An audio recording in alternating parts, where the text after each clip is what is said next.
Hey, everybody. Thanks for joining us. Welcome back to Human Reaction. We've got a very special guest with us today. His name is Mike ter Maat, and he is a candidate for the Libertarian Party presidential nomination. Mike, thanks so much for joining us on Human Reaction today. Oh, my goodness. Thank you. It's a joy to be with you. Absolutely. Great to have you. So why don't we get started with who you are and why it is that you're running for president?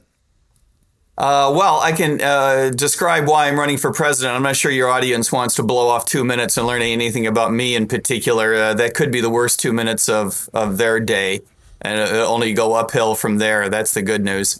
Look, I'm running for president because I think a couple of things are true simultaneously. One is that we have a huge opportunity in 2024, which is to say the Libertarian Party and libertarianism more generally.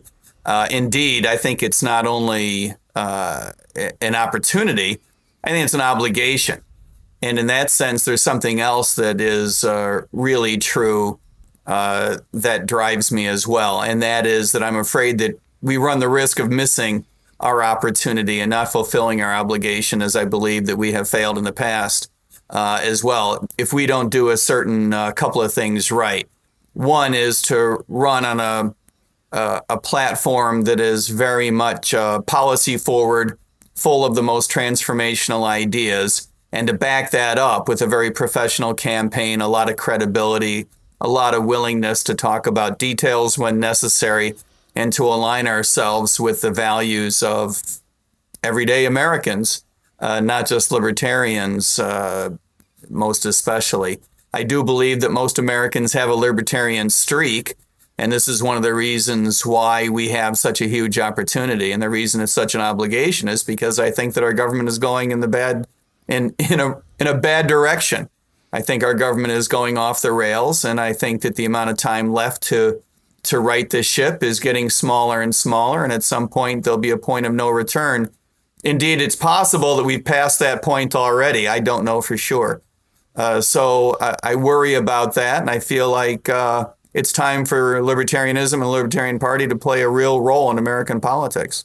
And so what are some of those key issues that you feel like are going to unite everyday Americans who might be R's, might be D's, around libertarianism, around your campaign? A couple of different things. One is that I think that the American public is ready for an anti-war message in a much more robust fashion than they've been ready for in the past. Certainly in the recent past, both the Republican Party and the Democratic Party have left debate over war behind. You can't find, well, you haven't been able to find a Republican anti-war candidate for a long time. And I really think, RFK too, notwithstanding, I think it's been a long time since, I would argue, since the 70s when you had really an anti-war streak among politicians in the Democratic Party. And I think that Americans are ready for that in a much bigger way than recently. We can talk about some of the reasons why. But I also think that it's likely, if past is prologue, which it usually is, but not always, I think it's likely that economic issues will rise to the top next year. I think that we're the only party that can make a decent case that we know what's what with regard to inflation, controlling government spending, bringing down government debt. These are huge threats to the American way of life, to our standard of living. And I think Americans are frustrated by these issues. And I think there's a growing sense in America that many of these problems are the result of bad public policy. Inflation doesn't just fall off of a tree, right? We've got very, very fundamental problems with the way that we run monetary policy in the United States, and there are things that we can do to fix them. It's not easy, but there are specific things that we can do, and spending as well. And would you say, I mean, I think a lot of Americans would echo those concerns because we see the economy shifting and we see perhaps a recession looming, or perhaps we're already in one. What would you say to those everyday Americans? Where are we now? What should we be expecting, if anything, in the coming year or years? Economy-wise or policy-wise? Well, economy-wise, but then also, yeah, what would your prescriptions be in order to address that? Economy-wise, I still believe a recession is coming. No guarantees, right? Because we are in a period of economic slowdown right now. So it is conceivable that we'll dodge a recession, but only if we go through a real prolonged period of economic slowdown like what we've been in the past couple of quarters. In other words, there's going to be slowdown one way or another, whether it's dramatic and concentrated into a couple of quarters or whether it's mild and lasts possibly a couple of years, is more difficult to predict than the fact that we are going to be in a slump. I would not be surprised if some inflation comes back. I think that the root causes of inflation have not been eliminated. So in that sense, once the Federal Reserve decides that the economic slump that we're in is their major concern and they ease up on monetary policy, I think that inflation could easily come back in quite a significant fashion. I don't believe that the political will is there, to answer your question about politics. I don't think the political will is there to do much about it in either case, either in terms of spending or inflation. If Democrats remain in power, I think that some of the root causes of our inflation and spending will remain in place, which is to say bad policy toward energy, bad industrial policy even more generally, too much spending. I don't believe that there's political will in the Republican Party to do anything about that either. If a Republican were to come into power in the White House, we might have better industrial policy, better energy policy. That matters. But I don't see either party having the will to slow down in spending in general, on the military more particularly. And I do worry as well, both in an economic context and more broadly, that a conflict with China is in not such distant future, whether a Republican or a Democrat comes to power. And that would be a big problem economically as well, of course, in terms of just how we project power around the world and how we relate to the rest of the world. So when you think about the potential conflict with China, what is your solution to the existing kind of set of choices that we have? And I'll kind of describe what I see the set of choices, and you tell me if I'm wrong and how you would navigate that. On one side of it, you have the status quo negotiated by Nixon, basically saying that we're going to be ambiguous about whether or not we defend China in as long as China continues to only integrate Taiwan by peaceful means, right? So China's policy is that Taiwan's part of China. But we're going to say, well, we're not going to talk about that, right? And what the kind of hawks like Josh Hawley and a lot of the Republicans that are currently running for president are saying is, well, that's a problem because China has violated their end of the deal. They're going to take Taiwan if we don't do something. It's kind of like they're anticipating something. Yeah, right. They're kind of reading China's mind and saying they're going to do something violent. Therefore, we should have now strategic clarity, not ambiguity, and we should, basically porcupine China and put a bunch of guns there. So, how would you describe and how would you solve that problem? I agree with the way you set it up. I think those are both stupid choices. And I think just to take one step back or one step up, we got into this position in no small part because of our own stupid choices. I believe that there is no such thing as a relationship, whether with your spouse or with another nation, that is made better off by ambiguity. I think that we are better off as a nation when we project a foreign policy that is clear about what our interests are, clear about what we'll do. Equally importantly, sometimes more importantly, very clear about what our interests aren't and what we won't do. The reason that we have such strong ties to Taiwan economically are because we have accidentally, some might argue intentionally, sent this signal that if you invest in Taiwan, we'll be there to back you up come hell or high water. That was a bad idea. If you are considering making an investment in Taiwan, good for you. But if the reason you're making that investment in Taiwan, if you're building a new manufacturing facility, and of course, what we're particularly talking about that's so critical to the United States is high tech in particular, more particular than that in chips and much more particular than that, high-end chips that we're going to need for AI, right? If you're thinking about developing a manufacturing facility in Taiwan because the United States is going to be there militarily to back you up, we need to correct that.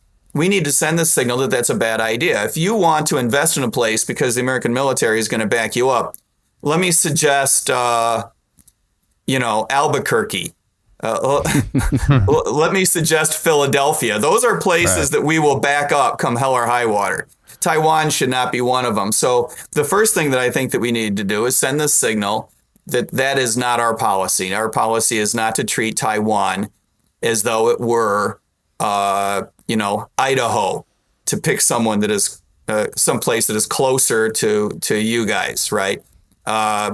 Obviously, we would back up Montana no matter what. It is the crown jewel and the states that make up the American nation and continent. We have all the nukes, so you got to protect the nukes, right? Well, that's a good point. You don't want to conflict with Montana. I don't believe you have all the nukes, by the way. Yeah, you just have quite a few. A huge undisclosed proportion. Right. So, an ambiguously large number. Yeah, so a lot of I think a lot of the Republicans are going to retort that if we send the signal that it's not ambiguous, so we're not going to give them the risk that we might defend China, that will encourage China to invade Taiwan and to control Taiwan because they have a nationalist incentive to do so. Right, I understand that. Meaning that we need to move post haste. Well, I'm not sure. Yeah, I'm not sure if it necessarily means we need to arm Taiwan. I think that's what the hawks are saying, and I'm not sure that they're right. That's right. But I believe to the extent to which that may be true, and I think it is true that China is fixing to move against Taiwan. That doesn't necessarily mean that they will, right? Preparing to do so and executing on that plan are two very different things. For a variety of reasons. The Chinese have an interest in intimidating us.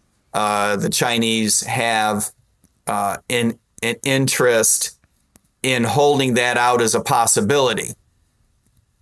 Whether they decide at the end of the day it's in their net of the cost incurred by a war, if it's in their net interest to invade, remains to be demonstrated, not only because of things rattling around in their own leadership's heads, but because of the things that are going to play out over the next few years.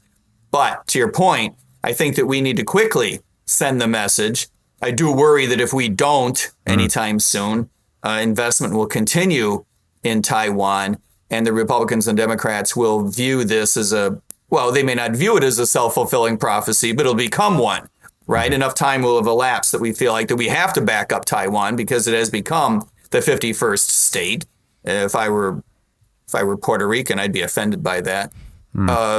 But this idea that we have to back up Taiwan comes from the fact that all this investment has been made because we've been sending the signal that we would.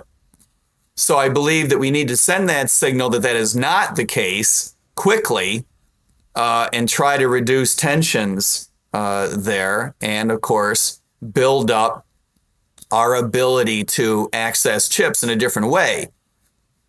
Domestically, yes, absolutely. I don't think that we need to subsidize the development of a chip manufacturing industry in the United States. I think that is going to be moving apace anyway, and I think that it'll accelerate once we tell the world that we're not going to treat Taiwan like one of the states.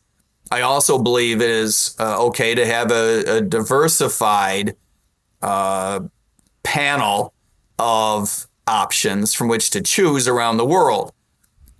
This would not be such a problem if, for example, our choices included Europe or included Latin America, for example. There are problems all over the world, but to be honest, there are problems with doing it in the United States too. You'd still be subject to nationalization by some silly Democratic president. So there's problems all over the place. But we need a diversified panel of options, I believe. If you could manufacture in the United States in the first place because the EPA won't let you. Right. Well, that's right. And I mean, just like we, as libertarians, and as economists, we believe that we need a full array of options energy-wise, right? That doesn't mean we need to subsidize nuclear. It means we need to get the hell out of the way. The reason that we haven't had enough technological development in nuclear in this country is because we long ago sent the signal that we were going to be a regulatory pain in the ass. This is why most of the development, technologically speaking, most of the development in nuclear has occurred offshore. So now if you're going to develop a nuclear power plant in the United States, the first thing you got to do is bring over, very smart and experienced people from abroad. I don't have a problem with that per se, but it does, raise the issue of how silly we look, having formerly been the leader in this area and no longer. If you are a small business owner looking for exponential growth, you have to connect with Adam Thuen at Intellectual Patriots. He will revolutionize your business game and help you get to the next level. Adam can streamline your business practices and advertising strategies to improve your bottom line. His expertise in data engineering means he can build you the systems you need to collect and analyze market data. His mission is to provide you with invaluable insights to fuel your success, from grant writing and business proposals to digital systems integrations, even AI management. Intellectual Patriots is a one-stop shop for cutting-edge solutions. Don't wait another second. Visit intelpatriots.com to learn more. That's INTEL patriots.com. Mike, I'd like to shift gears to another issue that I think has been a really hot one that people want to have answers to. It's been very contentious, both within the Libertarian Party and also more broadly, and that is immigration. And you were at the border not too long ago. What is your immigration policy? What is your vision for that? Because we've got the open borders folks, we've got closed borders folks. Where do you fall on that issue? I believe that we need a much more pro-immigration policy and a much more pro-immigrant policy. You're right. I was down in Arizona at the border late last year. One of the things that I came away really shaken by was the extent to which we have a humanitarian crisis in the context of a black market that we have created for human trafficking. It's not just a big problem, it's a huge problem. The majority of people that come into the United States come in illegally, and the majority of the people that come in illegally are, in one sense or another, trafficked. Many of these people wind up in indentured servitude, and worse. We don't need to go into great detail, but it is absolutely heartbreaking. And this is the result of bad government, American bad government policy. And this is the case whenever you create a black market in anything. We see it in the war on drugs generally. You see it in all kinds of places. Whenever you choose to make something illegal that the culture is not ready to give up, that you cannot shut down, you create a black market, and black markets are dangerous. Black markets kill people. And this is why people are dying at the border and being handed over into lives of indentured servitude. So in answer to your question, we need to do a couple of things right at the same time. One is that this will sound weird for a libertarian because I am no fan of surging government resources anywhere, but I would reallocate resources from the Defense Department to processing people in more rapidly in a legal fashion. This idea that we can't vet people through but for weeks or months is frankly stupid. This is what I'm about to say, I recognize is a bit of an apple versus an orange, but not completely. When I worked for the White House, we could vet someone in to the complex, not just into the United States, into the White House complex in 90 minutes. From a cold start, like unannounced. So don't tell me that we can't bring technological solutions to bear to accelerate the rate that we bring people in. That has to be done in a fashion that is so robust that it diminishes the incentive to come through illegally. I would also dedicate resources to preventing people coming in illegally, not because I want fewer immigrants, I want more immigrants. But I want them to come through legally because it's safer. Coming in illegally is a danger. It's a hazard that we have created. I think that we have an obligation to do something about that. you can't go years, decades sending this signal that the only way you can get through is illegally, create a black market, and then expect that just because you change course with the legal portal, that all of a sudden people aren't going to be risking their lives coming through illegally. We have an obligation to make this a safer process. And by the way, this is a bad look to the rest of the world. There are people literally dying trying to come into the United States. We not only look like idiots, we look like jerks. And I think that is an accurate reflection of our policy. I think it's really horrible. Immigration is good for the United States. It is not true that this nation is overcrowded. It is not true that immigrants cost the government, the accounting system of government. Immigrants use less public resources than people that are born in the United States. They use less public resources than what they contribute in tax dollars. There is just no reason to shut down immigration the way we have. It's good for us culturally. It is one of the things that defines what America is all about. And so in that sense, if my own view is that if you don't like immigration, you don't like America.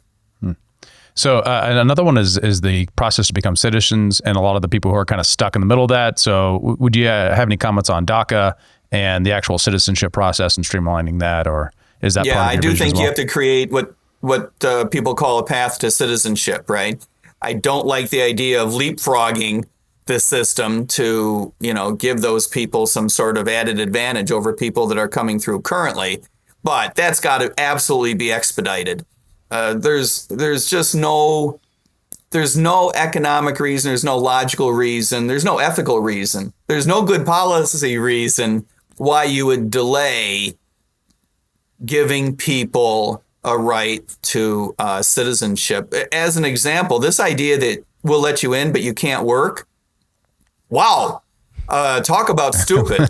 Terrible. It makes no sense. Yeah, right. It's a terrible. I would rather a policy that says you have to work. Yeah. I would rather call people in 2 weeks and say, "Are you working? You have a job? What are you doing? Get off your tuchus and get a job." What is there American about coming over here and not working? Well, it seems like the whole reason anybody would want to come here was be for the economic opportunity, right? Although we do have the welfare state, and that is a factor, with regard to folks that maybe would be inclined to take advantage of that. How does the welfare state and your immigration policy interact? Well, you can't let people have access to the welfare state who are just coming in. Most of the programs immigrants are not eligible for now, by the way. You do need to be careful of that. You need to tighten that up. Nobody wants to create some weird incentive. I don't believe it is true, by the way, that a significant number of people come here because of our welfare system. I think you're absolutely right that people come here for a combination of economics, number one, and number two, to escape political persecution, and broadly defined, oftentimes that takes the form of escaping crime, right? Whether you're escaping crime, political persecution, or an environment where you just can't find work, I don't think should really matter to us. If you're living in Latin America and you don't want to come to the United States, I got to ask why. Like, what are you thinking, right? You better have a really unusually good setup where you are to suggest that you wouldn't consider coming to the United States. It's almost like we need to do a focus group. Although I would say that it's not like the U.S. is a terribly great place to come to flee political prosecution at this time. It doesn't appear that way to me anyways. Well, that's right. I mean, our government is going to watch every one of your financial transactions. We're going to watch everything you do in social media. We're going to record everything about all of your personal messaging, and then have the government is going to impose to itself the authority to check into all of your messaging. So yeah, that's going to suck. but at least you'll be able to get a job. But it's not the Zeta cartel doing the same thing, right? I mean, like it's not as bad. Yeah. Well, and I actually mentioning the cartels, I am curious. So you do have a background as a police officer, and I think that that's interesting. Maybe a lot of libertarians would pause at that, but I'm curious how your view of drug policy interacts with the immigration question, because that is a huge factor, illegal drugs coming across the border. How does that play into your vision? Yeah, I think they go hand in hand. One of the reasons why we have drugs, the reason we have drugs coming over the border is because we have a drug prohibition in the United States, which is stupid. We know that prohibitions don't work. We know that prohibitions create black markets, and that black markets are dangerous and black markets kill. The reason that we have dozens of thousands of people in this country dying every year from fentanyl is not merely because fentanyl is so dangerous and so powerful, but because we have a black market. And so we don't have, good labeling. We don't have any kind of private sector regulation of it. You don't have any branding, for example. You don't have any trusted providers. This is why it kills people, because the vast majority of people who die from fentanyl overdose are not, classical cases of suicide. These are not people that want to die. These are mistakes. These are accidental overdoses. And it's because they don't realize what it is that they're taking. This is the result of the black market. And so I think it's important for us to recognize that whether you come to libertarianism from the left side or the right side, you end up in the same place, which is to say, if I may characterize the two sides in the following way, coming to it from the right side is what I call a recognition that the world works better when you let people make decisions for themselves. And coming to libertarianism from the left side is what I refer to in the sense of, even if it didn't, letting people make decisions for themselves is the right thing to do, that nobody has an ethical authority to impose on you a way that you should be living your life.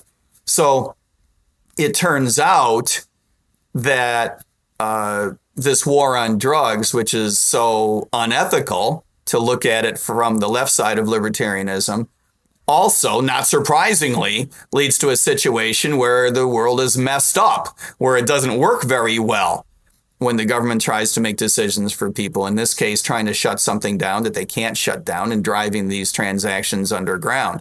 Consequently, we have failed miserably as a society in addressing what is a huge addiction problem and a huge now problem of deaths, particularly from fentanyl.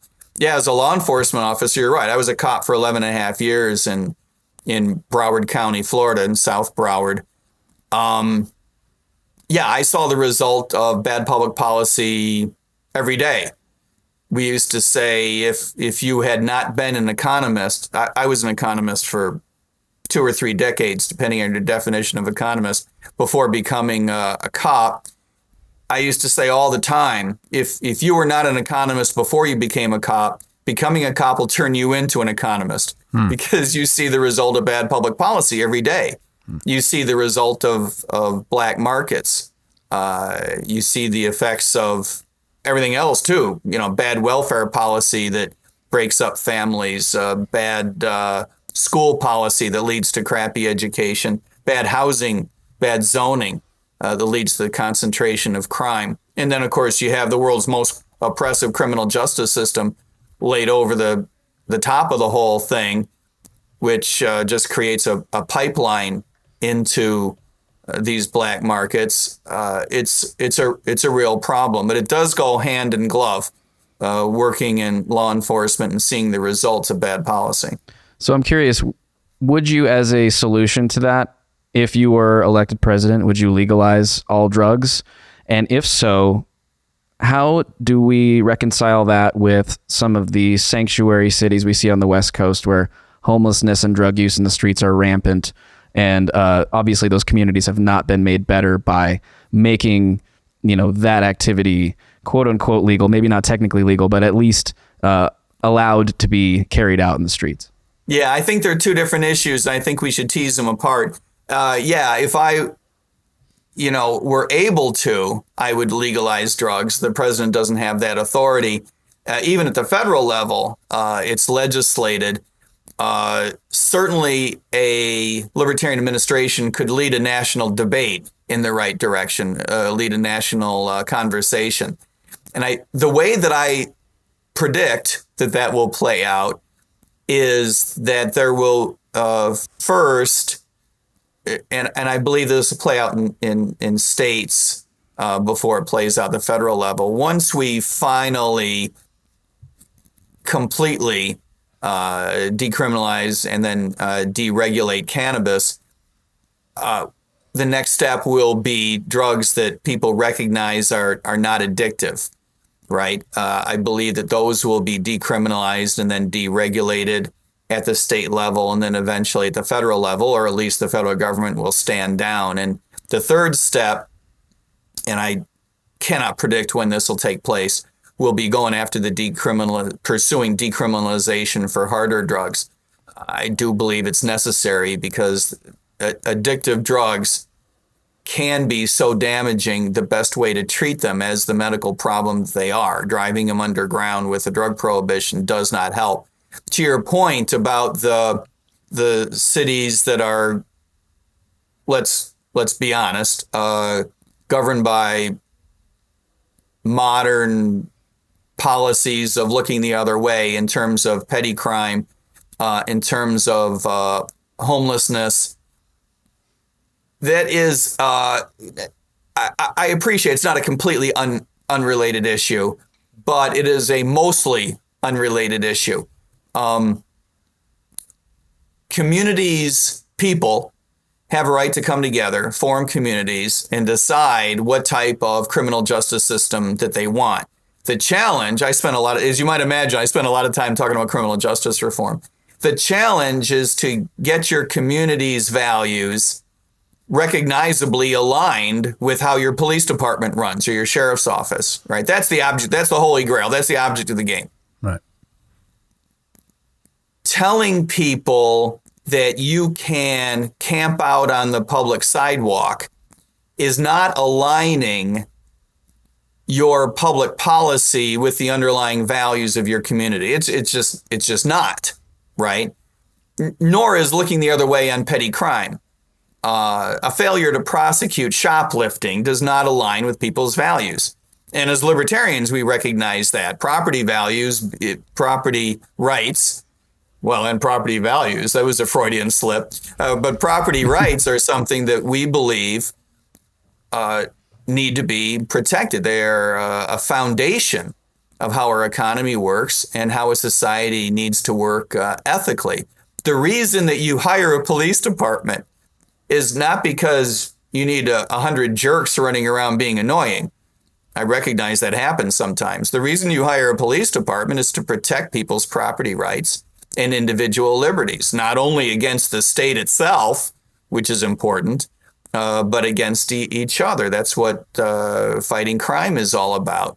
If you are telling your police force not to keep public thoroughfares clear, not to prosecute petty crime, you're not doing your community any favors, and you're not aligning with the underlying values of your communities.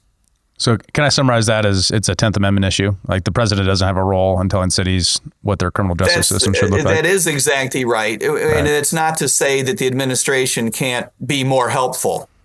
The administration can be more helpful. And I think that politics matters. We've seen that. We all wish that politics didn't matter. Politics does matter. If you're on the left saying defund the police, or if you're on the right saying back the blue all the time, look, I'm a cop and I don't say anything that stupid, right? But a lot of Republicans do. That is not helpful. That is not. Reform is hard. And reforming police culture, police behavior, holding police accountable, increasing transparency, imposing market forces so there's more choice among the agencies that you can hire and more competition among officers. Those are ambitious goals, but that's where we need to go. That is hard work. That is not, you are not helping by saying, oh, back the blue willy-nilly. Right. And you're not helping by saying defund the police. Nobody thoughtful in this area wants to defund the police. We want to defund bad behavior, but there is still such a thing as crime in this world, and communities have to be able to figure out what they want to do about that. And I was hearing when you were kind of saying that there needs to be accountability. Do you have thoughts on qualified immunity and repealing it? Yeah, I think qualified immunity is a problem. I think it's a problem fundamentally. I think it's a problem politically as well. And the reason I say politically, I should say culturally. Qualified immunity doesn't affect as many cases as people think. Interestingly, qualified immunity doesn't affect as many cases as police officers think. Police officers think that they have a lot more umbrella coverage from qualified immunity than they actually do. So in that sense, I believe that getting rid of qualified immunity would be a good thing because it would improve police behavior. But I also believe the communities would feel better off. The whole idea of telling people, even if it's only in certain circumstances, that you can't bring action in a court against any area of government, right? Police officers, anybody else. I find that un-American, right? I mean, you could be right, you could be wrong, but the way that this should play out is for a court to decide, right? If you have been wronged by a public official, police officer, anybody else, you need to be able to seek redress in court. We don't tell victimized patients of a doctor, well, sure, your doctor cut off the wrong foot, but, he didn't mean to. Suck it up, buttercup. That's not how this works. He was following procedure, right? As long as he's following procedure, he's not liable for what he's doing, right? But which is not different from a nice job of it. Right. Even though it's the wrong procedure or that procedure violates your rights. That's the strange thing about qualified immunity is it ends up with a much like the Nazi prison guard. As long as they were doing the right thing, they're not liable. What we decided at the Nuremberg trials was that's no excuse. It doesn't matter what the procedure was. It doesn't matter what matters is that people died because of your behavior and you were responsible for your actions. That's exactly right. And we that is an excellent example, although a fairly dark one. I go there. Sorry. But there are, the examples also include honest mistakes. Right. Doctors make mistakes. But we don't require the mistake to rise to the level of criminal behavior in order for you to seek compensation. Just because it is an honest mistake doesn't mean you're still without the wrong foot. By the way, you're apparently going to be without 2 feet in a moment. In speaking of dark examples. Right. So I apologize for the darkness of that example. So, we're not talking about creating a system in which you made an honest mistake on some, random Tuesday at work and you're going to lose your house. That's not what we're talking about. We're talking about imposing a system in which officers are required to carry personal liability insurance. So they're bonded by a private sector insurance company, just like doctors are. In the case of doctors, it's not typically a mandate from the state. It's, market forces being brought to bear. No surgeon is going to run without liability insurance, right? Malpractice insurance. That's the kind of system that we want in policing, so that if you're just not good at this, if you have a history of making mistakes, you're going to be harder to insure, right? You're going to get priced out of the market through increased premiums. That's how we want the system to work. And by the way, we have not yet touched on what I think is the real big reason why we need to get rid of qualified immunity. The politics are important, the ability of Americans to seek redress in court. But the big reason, I believe, is that bringing an insurance company in as a third-party check on the system would do wonders at getting around the police unions that do such an effective job at blocking transparency, blocking accountability, blocking market forces from being brought to bear. in that sense, I think an outside check on the system would be really terrific, because an insurance company is not going to put up with the bullshit that is dished out by police unions, right? And, we still have the First Amendment. No one is suggesting that just because you're a public sector employee, you shouldn't have the right to unionize. I'm not such a fan of the state that I believe the state should, be able to negotiate with its employees and take away their First Amendment right of association. That's not what we're suggesting. But what we are suggesting is that when you have protection for officers in a way that keeps them from requiring insurance, and then you give them these insanely powerful unions that so often are able to politically capture their bosses, you have a really messed up system. This episode is brought to you by our friends at Zesty Beverages. They're on a mission to unf the standard American diet by crafting drinks with fewer calories and more nutrients from real food. Their lineup of delicious offerings now includes Electric Peak Yerba Mate, postbiotic sodas, keto-friendly, ready-to-drink margaritas, and hard teas. Wondering what a postbiotic soda is? Well, head on over to zestybev.com to learn more and find a retailer near you. Once again, check them out online at zestybev.com. That's zestybev.com. Shifting gears slightly, we talked about mistakes a little bit, and I'm curious if you have any thoughts on the fires that have just occurred in Maui and the government response to that, and perhaps, was that response that we've seen so far, was that appropriate, or what is the appropriate role of the federal government in the response to what we've seen happen there? Yeah, it is true that the federal government is not the primary vehicle, nor should it be. It's not the primary vehicle for delivering aid, for coordinating aid. I get that. Having said that, we have decided politically, as a libertarian, I might have opinions how we can do things better, but let's set that aside just for a moment. Politically, we have decided that we want a federal government backup to states' efforts.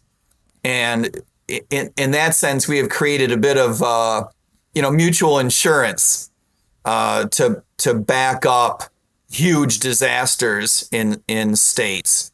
Typically, disasters are handled and should be handled at the state level. To the extent to which states decide that they want to pool resources and use the federal government as a backup for truly major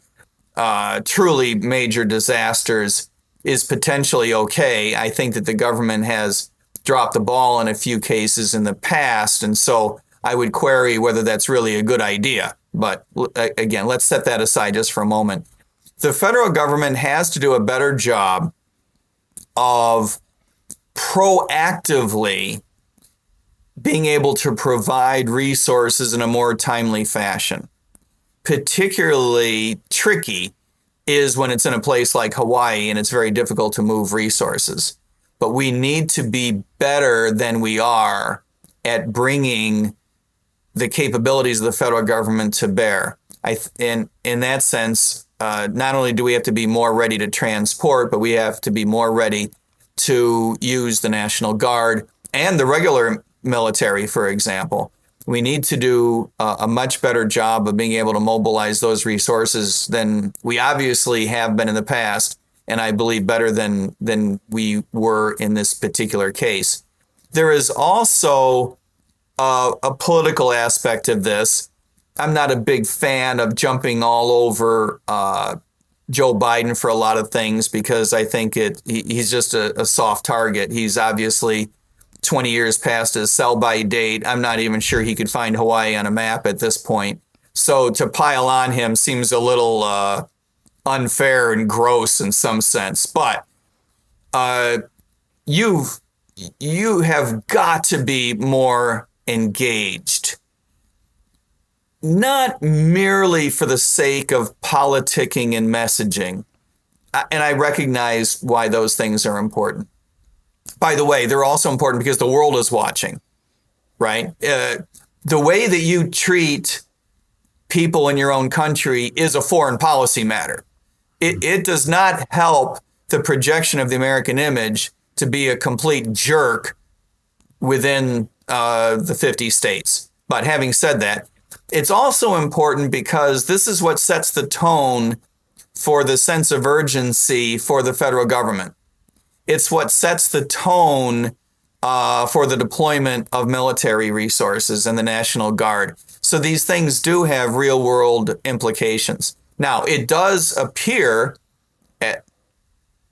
I hesitate to talk about particular instances and cases until we have all the facts. If there's one thing you learn as a cop, it is that there is always something you don't know. Lurking around the corner, a set of facts that's going to make you feel real dumb if you go out on a peninsula with some pronouncement too soon. It does look like there were a couple of balls dropped, right?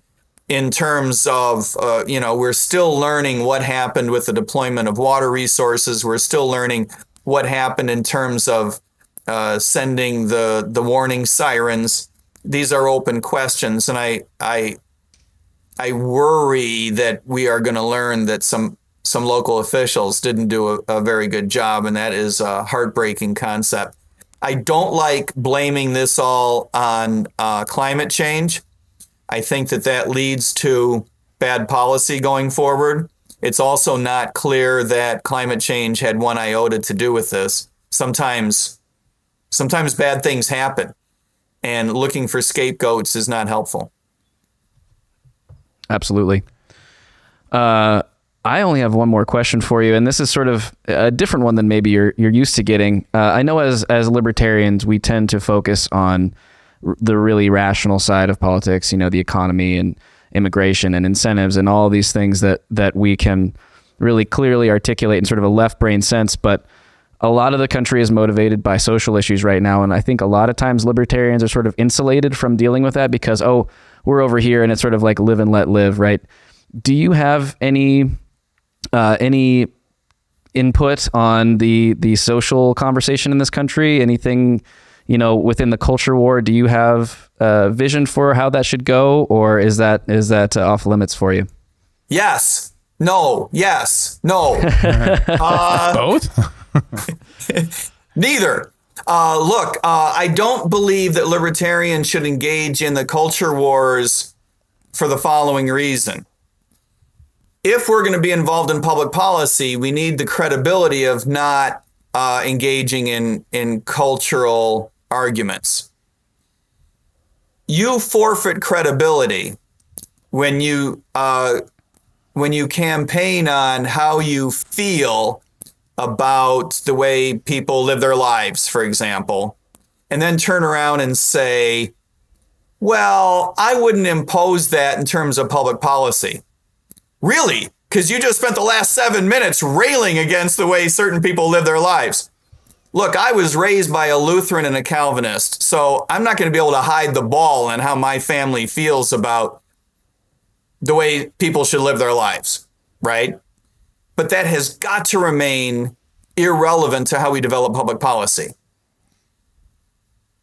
You don't want to know how my family feels about how you should live. They will tell you, all right? They will tell you. They will make you feel bad.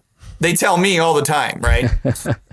and bless their hearts. Bless their hearts because they mean it. Now, having said that, it is important to send the signal that does not mean that the culture wars are unimportant. Just because we're not going to codify things in public policy doesn't mean that they're not important. In fact, I might argue they're more important than that. They're too important. Public policy is, as we have all come to articulate, if not internalize, public policy is downstream from culture. Not only is that an observation, but it needs to be an admonishment. It has to be downstream from culture. When you make the mistake of believing that you can affect the culture by criminalizing something, by making something illegal, that's where black markets come from. That is messed up. Can't have it. And that's where libertarianism needs to inject itself, draw that line.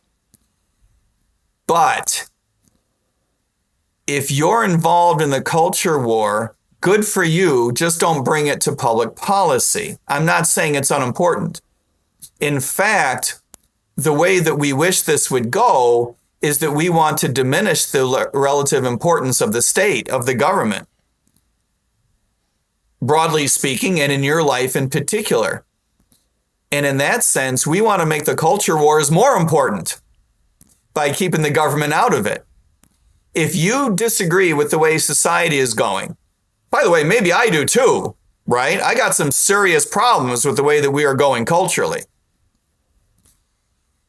Then get involved, get off your tuchus and, do your thing.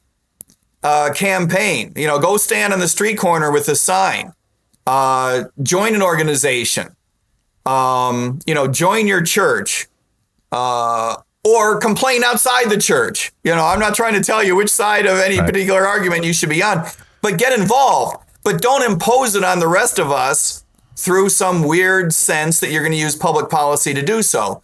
That can't happen. So in that sense, we want to be able to send the signal. The Republican Party and the Democratic Party do not align with your values. That is clear. They have left their policy agenda behind, have engaged in the culture wars in a way that has caused Americans to go at each other's throats, not having brought us together. And I think that that's because they have tried to engage the culture wars in a way that imposes public policy, that tells you this is the way that you have to do it.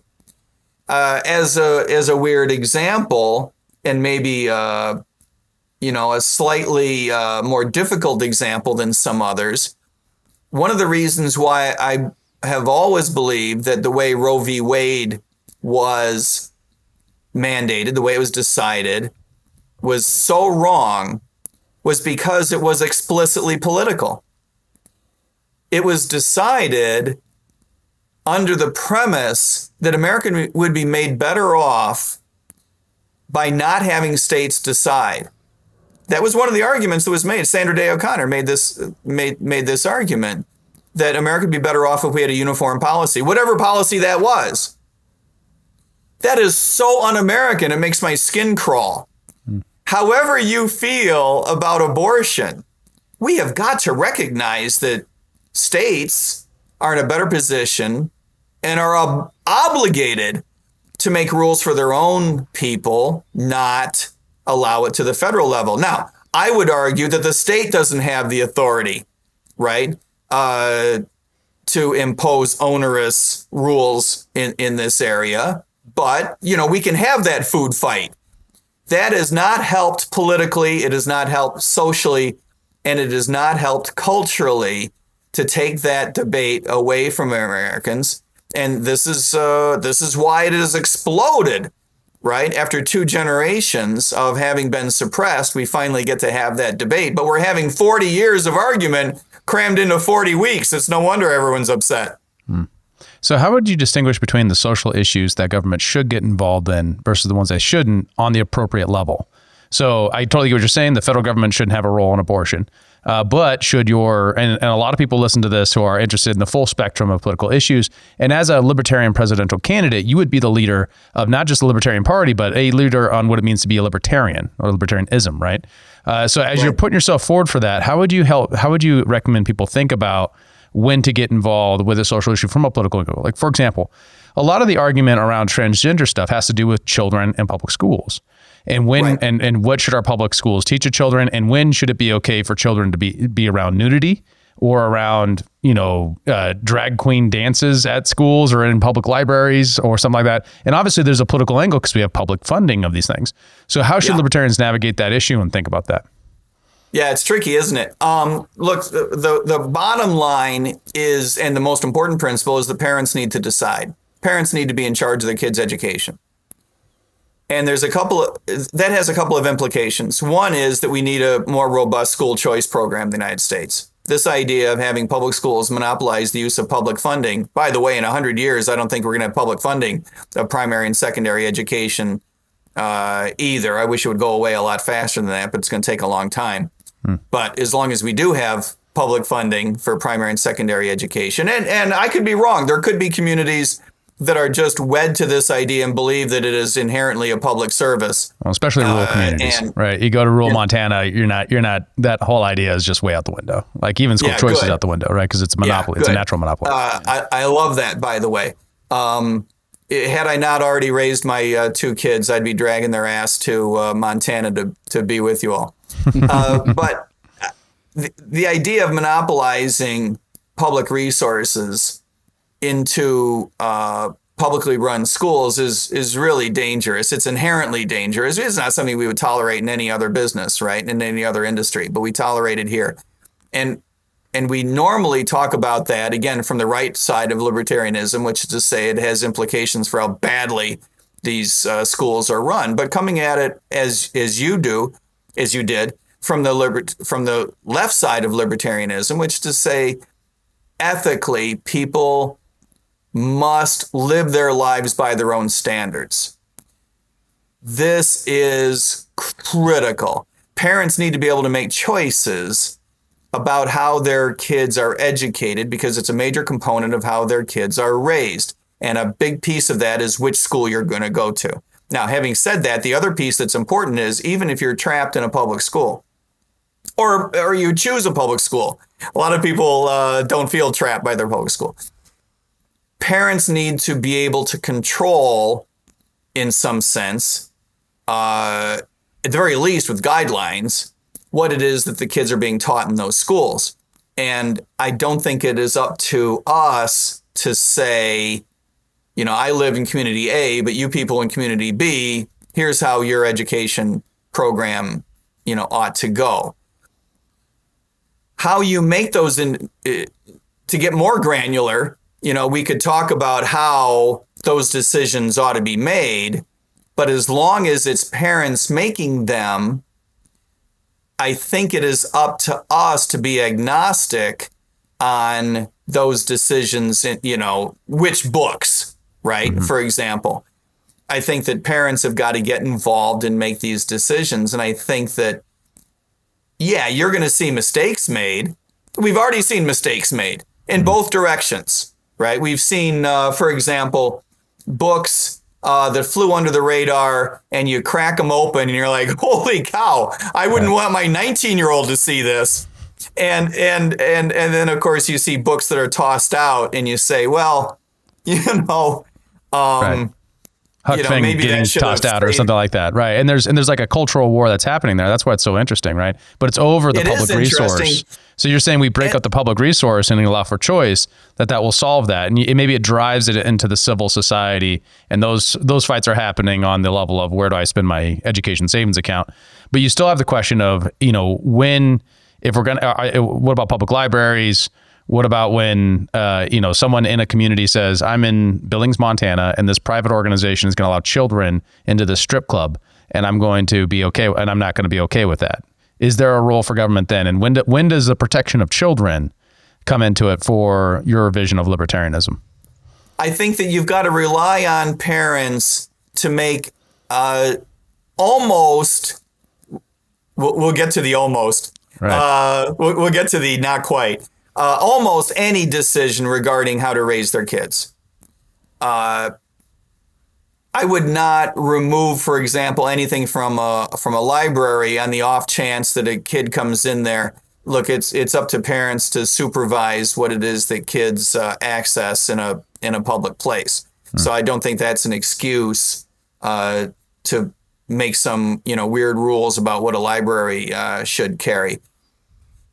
Having said that, there are certain things that we won't let parents do that we won't let kids do.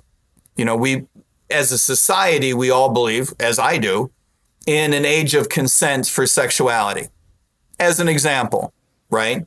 You can all fight about, what number that is. But, as a society, we believe, and for good reason, in an age of consent. That concept, I believe, has to apply to other areas as well. If you're going to have any kind of medical procedure that is not indicated by a medical condition, you need to, and it's going to have long-term, it's going to have permanent implications. There has to be an age of consent reached because the patient needs to be able to participate in the analysis, has to participate in understanding what it is, what the implications are, what the alternatives might be. And that is the essence of requiring an age of consent. So I think that concept applies in a number of areas. We don't allow parents to be violent with their children, as another example. We have to figure out how to draw the line there. But as a matter of principle, we don't allow violence, just as another example. So it sounds like to me, your policy is that by and large, the decisions around culture should be a ground up, grassroots decision made in a community, made by a family. And generally speaking, the federal government should not legislate morality in most cases. Does that sound about right? Absolutely. The federal government should never be involved. Beautiful. And I'm arguing that state government should almost never be involved. And local government should almost never be involved. But parental control is the key, and only in a group setting. If it's not a group setting, then the family has to be in control. Absolutely. Well, Mike, we really appreciate your time today. Thank you so much for joining us. There's obviously a lot more that we could cover, and we would love to have you back on sometime to continue the conversation with us. I would love that as well. You guys have a good program, and I really appreciate you including me today. Thank you very much. Thanks so much. Talk to you soon. Thank you. All right. Take care, you guys. Cheers. Thanks for tuning in to Human Reaction. Help us fight internet censorship by liking, commenting, subscribing, following, and sharing the show with your friends. To find us around the internet, visit linktree.com/humanreactionpod. And remember, obviously, we would back up Montana no matter what. It is the crown jewel and the states that make up the American nation and continent. well, and we have all the nukes, so you got to protect the nukes, right?